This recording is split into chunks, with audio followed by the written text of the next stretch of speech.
آج ماہ ذوالحجہ کا چاند نظر آنے سے پہلے جو شخص بھی قرآن مجید کی یہ سورہ مبارکہ صرف 7 مرتبہ اس طرح پڑھ لیتا ہے، نصیب اور تقدیر بدل جاتی ہے۔ جن لوگوں کو ابھی تک یعنی ماہ رمضان گزار دیا، ماہ شوال گزار دیا، ماہ ذوالقعدہ گزار دیا، ابھی تک اپنے مقدر کو نہیں سنوار سکے، اپنی تقدیر نہیں بدل سکے، بڑے بڑے وظائف کے ذریعے بھی اگر ان کی زندگیاں نہیں بدل سکی تو پھر ان کے پاس یہ بڑا سنہرا موقع ہے، کیونکہ ماہ ذوالحج کا یہ بابرکت مہینہ جس کا آج آغاز ہونے والا ہے، جس کا چاند ظاہر ہونے والا ہے، جو لوگ بھی چاند نظر آنے سے پہلے یہ سورہ مبارکہ صرف 7 مرتبہ پڑھیں گے، 7 نسلوں کا مقدر سنورے گا، 7 نسلوں کی تقدیر بدلے گی۔ اس لیے احادیث مبارکہ میں اس ماہ مبارکہ کی اتنی زیادہ فضیلت آئی ہے، ان 10 دنوں کی اللہ تعالیٰ نے خود قسم کھائی ہے، وَلَيَالٍ عَشْرٍ، اللہ تعالیٰ نے ان دنوں کی قسم کھائی ہے۔ تو یہ دن کتنے عظمت والے ہیں، کتنے فضیلت والے ہیں، جب کو بندہ ان دنوں کے آغاز میں، ان کے استقبال میں یہ سورہ مبارکہ پڑھتا ہے۔ در حقیقت ہم نے اس سورہ مبارکہ کو پڑھ کے ہم نے اس بابرکت مہینے کا استقبال کرنا ہے۔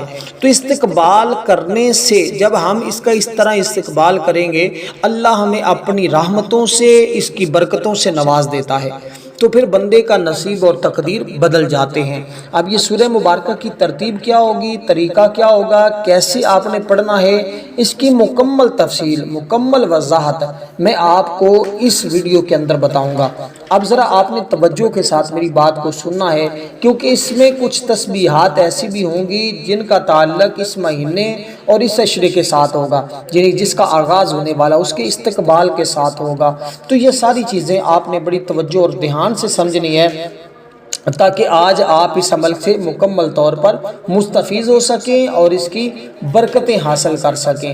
اب دوستو آپ کو میں ذرا توجہ دلانا چاہوں گا، کیونکہ ماہ ذوالحج کا یہ وہ بابرکت مہینہ ہے کہ رب کریم نے ماہ ذوالحج کو بالخصوص اس کے پہلے عشرے کو عظمت اور فضیلت اور شان و شوکت عطا فرمائی ہے، جو کہ باقیوں کو اس قدر فضیلت اور عظمت عطا نہیں کی گئی۔ کیونکہ دیکھیں اللہ تعالیٰ نے ماہ رمضان المبارک کے آخری عشرے کی راتوں کو اور اس کے دنوں کو، یعنی وہ راتیں پورے سال کی تمام راتوں سے زیادہ فضیلت رکھتی ہیں، اسی طرح یہ دن باقی سال کے سارے دنوں سے زیادہ فضیلت اور عظمت رکھتے ہیں۔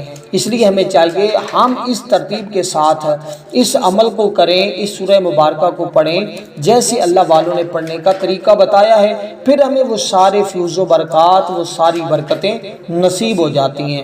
اب دوستو اب آپ نے ذرا ترتیب سمجھنی ہے، جو ترتیب میں آپ کو عرض کرنے جا رہا ہوں۔ یہ ترتیب بڑی خاص اور بڑی اہم اور بڑی قیمتی ہے، کیونکہ اس ترتیب کے ساتھ جس نے بھی پڑھا ہے، جس نے بھی مانگا ہے، اس نے اللہ کے خزانے حاصل کیے ہیں، اللہ کی رحمتیں اس نے ضرور لوٹی ہیں، ضرور اس نے حاصل کی ہیں، تو اس کو غیبی مدد ضرور ملی ہے۔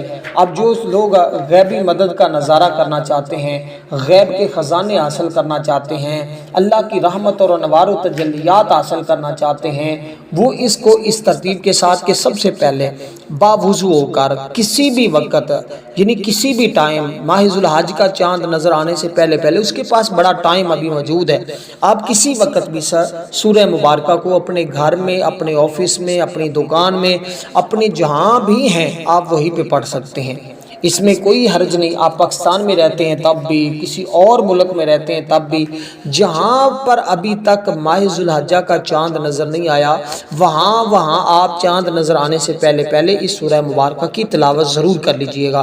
تو چاند نظر آنے پر بھی اس کی تلاوت کی جا سکتی ہے، لیکن اس سے پہلے کرنا یہ اس کا استقبال ہوگا۔ اس کا استقبال کرنے کی نیت سے آپ نے اس عمل کو کیا اللہ کی رضا کے لیے، پھر اللہ تمہیں ایسے نواز دے گا، ایسے خزانے عطا فرما دے گا کہ جیسے تم اللہ تعالیٰ سے مانگو گے، اللہ تعالیٰ اسی طرح تمہارے ساتھ معاملہ فرما دے گا۔ اب سب سے پہلے جو چیز آپ نے پڑھنی ہے، اللہ تبارک و تعالیٰ کی رحمت کا سوال کرنا ہے، اللہ تعالیٰ سے اس کے خزانے مانگنے ہیں۔ وہ مانگنے کا مکمل طریقہ، مکمل ترتیب، مکمل تفصیل میں آپ کو بتاؤں گا۔ آپ نے میری بات کو بڑے دھیان اور توجہ سے سنا، اور چاند رات میں ہماری ایک خصوصی دعا بھی ہوگی۔ جو لوگ اس دعا کے اندر اپنا نام شامل کروانا چاہتے ہیں، صرف 10 بار درود پاک پڑھ کر کومنٹ میں نام لکھ دیں، انشاءاللہ اس ماہ کی چاند راتوں میں اس کو ضرور ضرور یاد رکھا جائے گا، اور اس کا نام دعا میں شامل کر کے اس کے لیے خصوصی دعا کی جائے گی، کیونکہ ان دنوں میں دعائیں رد نہیں ہوتی، اللہ کی بارگاہ میں دعائیں قبول ہو جاتی ہیں۔ تو دعاؤں کی قبولیت کا سبب کیا ہے؟ یہ خاص راتیں، کیونکہ ہم خود بھی اعمال کریں گے، ان اعمال کے بعد جب دعا کی جاتی ہے تو بہت سارے لوگوں کا مقدر سنورتا ہے۔ پہلے بھی ہمارے ساتھ بہت سارے لوگ معاون تھے اور ہمارے ساتھ دعاؤں میں شامل ہوتے ہیں، اور اس لیے جو نئے ہیں وہ بھی ضرور ان دعاؤں میں شامل ہوں، اور جو ہوتے ہیں ان کو پتہ ہے کہ کتنا فیض، کتنی برکت ملتی ہے، کیونکہ بندہ خود دعا کرے تو شاید اتنا وہ قبولیت نہیں ہوتی جتنی اللہ کے کسی بندے سے دعا کروائے، یا کوئی دوسرا اس کے لیے دعا کرے تو جتنی اللہ اس کی دعا کو قبول فرماتا ہے۔ اس لیے دوسروں سے ہمیشہ دعا کرواتے رہنا چاہیے۔ اب دوستو، سب سے پہلے آپ نے باوضو ہو کر ادب کے ساتھ، محبت کے ساتھ کسی بھی جگہ، گھر میں جیسے میں نے عرض کیا، بیٹھ جانا ہے، اپنے مقصد کا ذہن میں لے آنا ہے، اپنے مقصد کا تصور کر کے، اپنی حاجت کی نیت کر کے آپ نے سب سے پہلے درود پاک پڑھنا ہے۔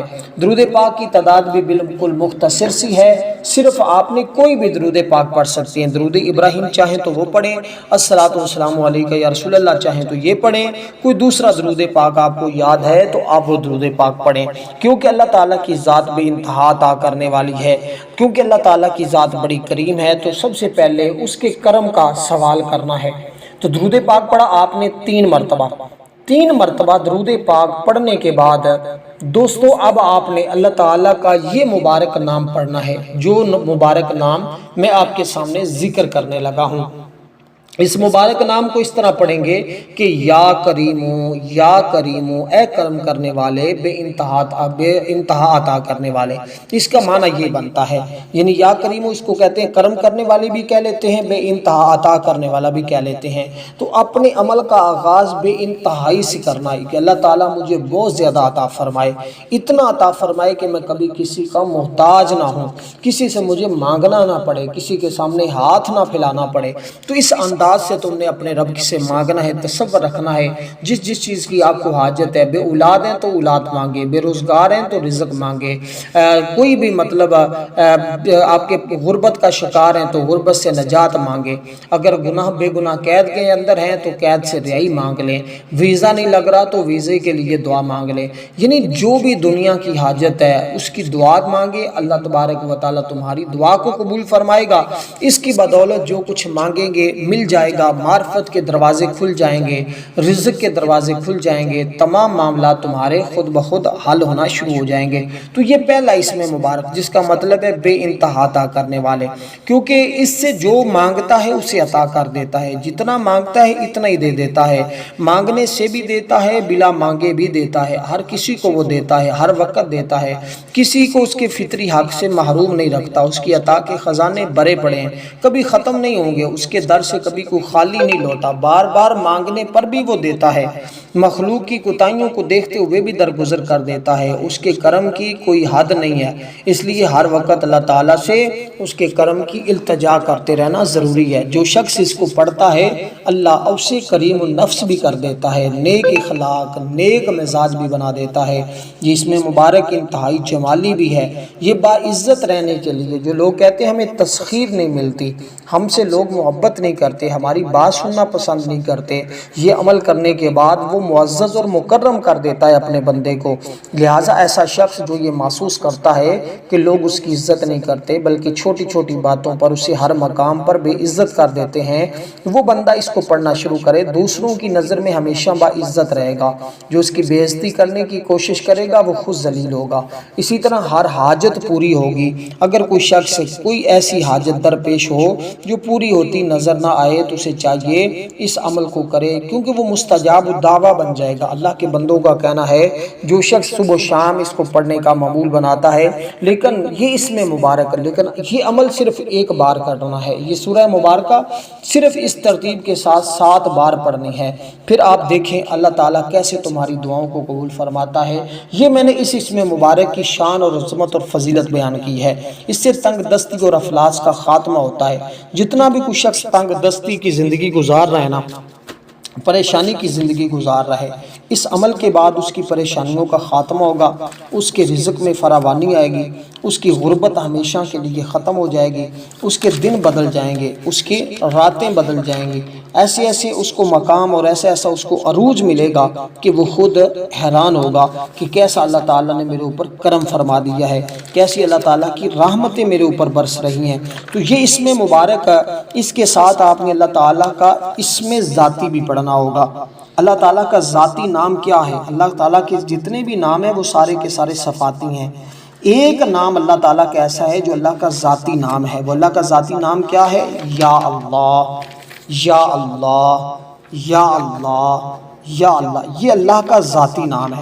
اس کے علاوہ باقی جتنے نام ہیں وہ سارے کے سارے صفاتی نام ہیں، وہ اللہ تعالیٰ کی صفتیں ہیں۔ اس لیے اللہ تعالیٰ کی صفت مبارکہ سے اللہ تعالیٰ کو یاد کرتے رہیں اور اس عمل کو اس ترتیب کے ساتھ کریں تاکہ اللہ تعالیٰ تمہیں اپنے ذاتی نام کی برکتیں بھی عطا فرمائے اور صفاتی نام کی بھی تمہیں بے حساب برکتیں عطا فرما دے۔ تو دوستو اب اس ترتیب کے ساتھ جب آپ اس کو پڑھیں گے تو انشاءاللہ تعالیٰ اب کیسے پڑھنا، کیسے، اس بات کو ذرا سمجھیے گا۔ جب آپ نے درود پاک پڑھ لیا، درود پاک پڑھنے کے بعد جیسے میں نے کہا 3 بار یا 7 بار آپ نے درود پاک پڑھا، اس کے بعد اللہ تعالیٰ کے یہ ذاتی اور صفاتی نام ملا کر پڑھنا ہے۔ یعنی اللہ تعالیٰ کا ذاتی اور صفاتی نام کیا ہے؟ یا اللہ یا کریم، یا اللہ یا کریم، اے اللہ مجھ پر کرم کر دے، مجھے بے انتہا عطا فرما دے۔ تو اس ترتیب کے ساتھ دونوں کو ملا کے پڑھا تو ایک تصور کیا، یعنی یا اللہ یا کریم 1 مرتبہ، یا اللہ یا کریم 2 مرتبہ، یا اللہ یا کریم 3 مرتبہ، اس ترتیب کے ساتھ آپ نے پڑھنا ہے۔ پھر دیکھیں اللہ تعالیٰ کی رحمتیں، اس کے انوار، تجلیات کیسے تمہارے اوپر برستی ہیں۔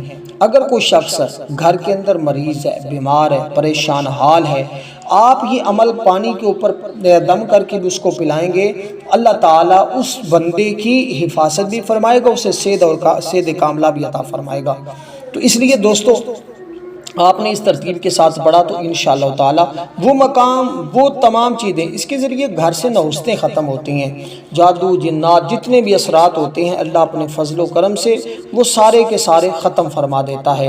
یہ اللہ کی شان ہے، اس سے روحانی امراض کا بھی علاج ہوتا ہے۔ حسد، بغض، کینہ، لالچ، نفس پرستی، خود غرضی، غصہ، بخل، تکبر، غفلت، ایسی تمام برائیاں جو روح کو عبادت کی راہ سے روکتی ہیں، انسان کو اللہ کی محبت اور یاد سے غافل کرتی ہیں، سب کا علاج موجود ہے۔ اس لیے توجہ طلب بات یہ ہے کہ آپ نے ان کلمات کو اسی ترتیب کے ساتھ جیسے میں نے بتایا ہے صرف اور صرف 11 بار پڑھنا ہے۔ عمل انتہائی آسان ہے، بڑا مجرب ہے، بہت پاورفل ہے، بس تصور اور نیت اور تمام چیزوں پر جو چیز بتائی جائے اسی ترتیب کے ساتھ کریں تو کبھی مایوسی نہیں ہوگی۔ اللہ کی رحمت بڑی وسیع ہے۔ ان اللہ علی کل شیء قدیر، یہ اللہ تعالیٰ کی ذات ہے، یہ اللہ کی شان ہے، یہ کسی اور کو شان عطا نہیں کی گئی۔ کیونکہ دیکھیں اللہ تعالیٰ کی رحمت 2 طرح کی ہوتی ہے، ایک عام ایک خاص۔ ہر ایک کے لیے عام رحمت ہوتی ہے، خواہ کوئی بھی شخص ہو، لیکن یہ عمل کرنے والے کو اللہ تعالیٰ خاص رحمتوں سے نواز دیتا ہے۔ اسی لیے آپ اللہ تعالیٰ کی خاص رحمت حاصل کرنا چاہتے ہیں، اللہ کی رحمت اتنی وسعت والی ہے، زندگی میں قدم قدم پر وہ انسان پر رحمت نازل کرتا ہے، تب یہ زندگی کا سفر پورا ہوتا ہے۔ اس لیے بیمار کو جو شفا ملتی ہے وہ بھی اللہ کی رحمت کے ذریعے، بے روزگار کو جو روزگار ملتا ہے وہ بھی رحمت کے ذریعے۔ بس اللہ کی رحمت پر یقین رکھیں، امید نہیں، یقین کر لیں تو انشاءاللہ بیڑا پار ہو جاتا ہے۔ اس لیے اس کے بعد آپ نے قرآن مجید کی یہ مختصر سی صورت کو پڑھنا ہے۔ یہ صورت ایسی ہے جس کے ذریعے غیبی مدد ملے گی۔ یہ صرف ایک صورت نہیں پڑھنی، کئی صورتوں کا مجموعہ۔ یہ صورت پڑھنے کے بعد چند ایک چیزیں اور بہت ضروری ہیں جو آپ نے پڑھنی ہے۔ دیکھنے میں یہ صورت بالکل مختصر سی ہے، لیکن یہ بات ذہن میں رکھیے گا اس صورت کے اندر قربانی کا ذکر موجود ہے۔ اس کے اندر خیر کثیر کا ذکر موجود ہے، کیونکہ دیکھیں اللہ تعالیٰ، تیرا نام اللہ ہے جو تیرے سوا کسی اور کے لیے نہیں ہے، اور یہ تیرے لیے ہی ہے کیونکہ تیرے سوا کوئی خدا اور ہے نہیں، اس لیے اس کا ایک ایک حرف کامل ہے جو تیری ذات پر دلالت کرتا ہے، جسے روز اول سے یعنی روز ازل سے ہم ہر روح نے مانا ہے کہ ہمارا رب اللہ ہے۔ اللہ تو اس لیے رب ہے، اس لیے اللہ ہے کہ ہر کوئی تیرا طالب ہے، تو اس کا مطلوب ہے، کوئی تجھے کسی نہ کسی رنگ میں اپنا محبوب بنائے بیٹھا ہے۔ اے اللہ تو اس لیے اللہ ہے کہ ہر کوئی تیری تلاش میں ہے، اس لیے تو ہمیں ہماری منزل تک پہنچا دے، تو ہمیں اپنا کرم دکھا دے، تو ہم پر اپنا فضل فرما دے۔ تو اس لیے اللہ تعالیٰ کو جب بندہ اس طرح یاد کرے گا، جیسے میں آپ کو عرض کر رہا ہوں، اللہ تعالیٰ کی یہ اسماء مبارکہ پڑھنے کے بعد جتنی تعداد بالکل مختصر سی تعداد میں جو میں بتائے ہیں، 11 بار پڑھنے کے بعد آپ نے قرآن مجید کی یہ سورہ مبارکہ بسم اللہ کے ساتھ پڑھنی ہے۔ بسم اللہ الرحمن الرحیم، انا اعطیناک الکوثر فصل لربک وانحر ان شانئک هو الابتر۔ لیکن آخر میں آپ نے اپنے دل میں زبان بند کر کے صرف دل میں تصور میں اللہ اللہ اللہ اللہ اس طرح پڑھنا ہے، اور تصور میں آپ نے اللہ تبارک و تعالیٰ کا جو گھر ہے، خانہ کعبہ ہے، اس کا تصور کر لینا ہے۔ اور اس طرح جب آپ اللہ اللہ پڑھیں گے، اکثر صوفیہ بزرگوں کو آپ نے دیکھا ہوگا کہ وہ ہمیشہ اس طرح قلب کے ساتھ بھی ذکر کرتے ہیں، زبان سے بھی ذکر کرتے ہیں۔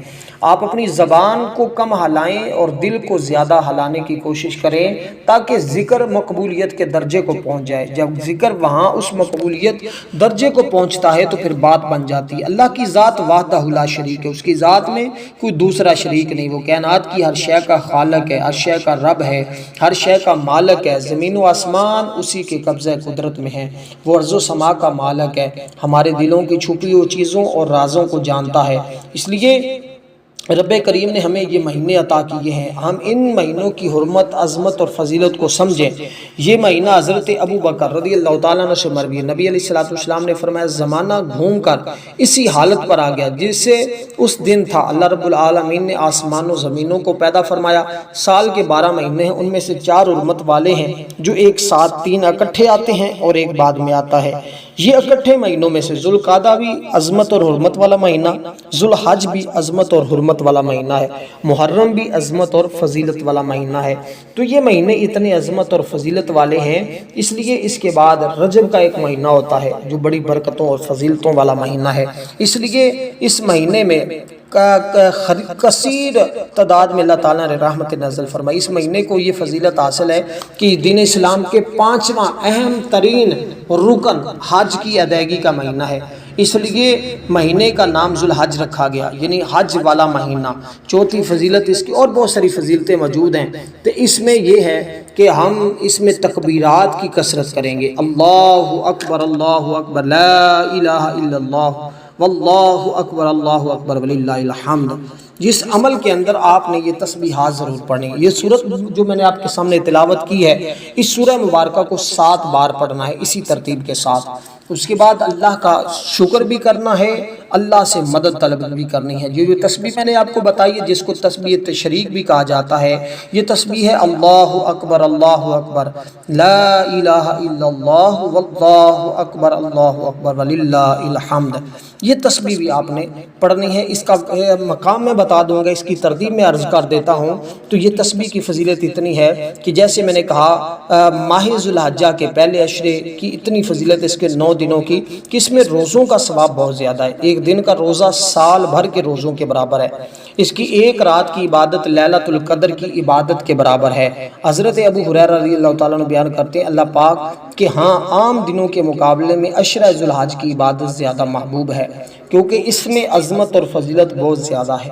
حضرت عمر بن خطاب رضی اللہ تعالیٰ عنہ، ایک یہودی نے ان سے کہا امیر المومنین، آپ کو کتاب قرآن کریم میں ایک ایسی آیت عطا کی گئی، اگر وہ ہمارے اوپر یعنی دین یہود میں نازل کی جاتی تو ہم اس دن عید مناتے۔ حضرت عمر فاروق رضی اللہ تعالیٰ عنہ نے اس یہودی سے پوچھا کون سی آیت ہے؟ اس نے کہا الیوم اکملت لکم دینکم واتممت علیکم نعمتی ورضیت لکم الاسلام دینا، جس کا مفہوم یہ ہے کہ آج میں نے تمہارے لیے تمہارا دین مکمل کر دیا ہے اور تم پر اپنی نعمت پوری کر دی کی ہے اور تمہارے لیے اسلام کو بحیثیت دین پسند کیا۔ حضرت عمر فرماتے ہیں ہم اس دن کو خوب جانتے ہیں اور اس جگہ کو بھی اچھی طرح جانتے ہیں جہاں یہ آیت نازل ہوئی ہے۔ یوم عرفہ 9ویں ذوالحج روز جمعہ میدان عرفات وقوف میں فرما رہے تھے آقا علیہ الصلوۃ والسلام نے، صحیح بخاری کی یہ حدیث مبارکہ ہے۔ تو یہ بڑے مہینہ عظمت والا، بڑی شان والا ہے، جتنی بھی اس کی تعریف کی جائے وہ کم ہے۔ اس لیے حاجی حج کے لیے جاتے ہیں، قربانی ہوتی ہے، بہت بڑے بڑے اعمال ہوتے ہیں۔ اس لیے اب آپ نے اللہ تعالیٰ کی بارگاہ میں اس طرح ادا کرنا ہے کہ الحمدللہ یا ربی، اے اللہ تمام تعریفیں تیرے لیے ہیں، تو ہمارا رب ہے۔ اس طرح اللہ تعالیٰ کو پکارنا ہے، پھر اللہ کرم بھی فرمائے گا، اللہ رحمت بھی نازل فرمائے گا، اللہ تمہاری بگڑی بھی بنا دے گا۔ اب الحمدللہ یا ربی ایک مرتبہ، الحمدللہ یا ربی دو مرتبہ، الحمدللہ یا ربی تین مرتبہ، اس طرح پڑھیں۔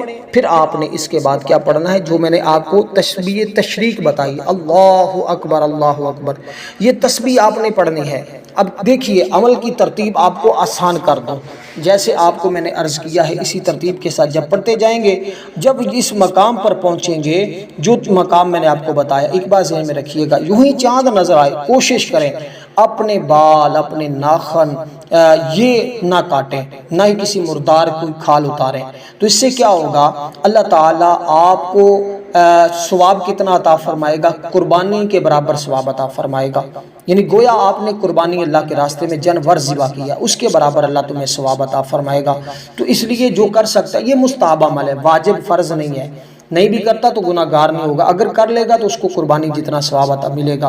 تو آپ نے یہ کلمات صرف 11 بار پڑھنے، اس کے بعد درود پاک پڑھنا ہے جتنی بار شروع میں پڑھا تھا، اس کے بعد جو تسبیح تشریق بتائی ہے اس کو آپ نے پڑھنا ہے 100 بار، اس کے بعد دعا کرنی، انشاءاللہ قبول ہوگا۔